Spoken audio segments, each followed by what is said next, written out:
Hello আসসালামু আলাইকুম everyone, সবাই কেমন আছেন? আশা করি আলহামদুলিল্লাহ ভালো আছেন। আমরা এখন আসছি গেদ্দায় একটা গায়ে মসজিদ আছে। এই মসজিদটা অনেক সুন্দর গাইজ, দেখতে পারেন আপনারা। দেন দেখেন গাইজ,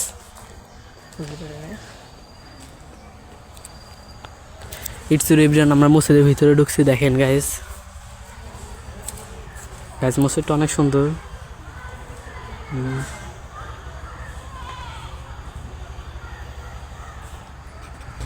এভরিওয়ান একটা লোককে পেয়েছে এই মসজিদ সম্পর্কে জানানোর জন্য, তাকে একটু জিজ্ঞেস করি।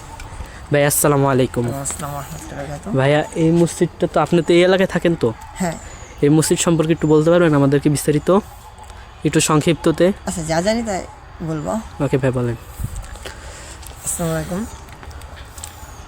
এই গাবি মসজিদটি বহুত বছর আগে, আমার জন্মেরও আগে, এই মসজিদটি মহান রাব্বুল আলামিন তাআলা আমাদের জন্য স্থাপন করেছে। কারণ আমরা জানি গাবি মসজিদ আমরা নিজেরা তৈরি করতে পারি না। দেন এই মসজিদটা হঠাৎ করে একদিন আমাদের এই মুরব্বীরা আছেন, তারা দেখেছেন যে রাজা ছিল, তারা আর কি এই হঠাৎ করে ঘুম থেকে উঠে, যারা আমাদের যে গুরুজনরা আছে, তারা এই জায়গাটা এই মসজিদটা দেখে অবাক হয়ে যান।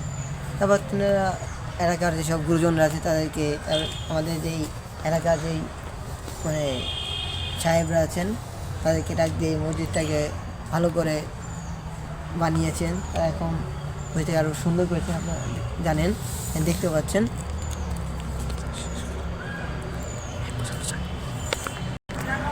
আমি এই পর্যন্ত জানি, তার শেষ আমি জানি না গাইস। থ্যাংক ইউ ভাই, আপনার জন্য বলার জন্য থ্যাংক ইউ এভরিওয়ান। আর আপনার এই ভিডিও দেখার জন্য thanks for you. Channel please subscribe Mahin natural blog.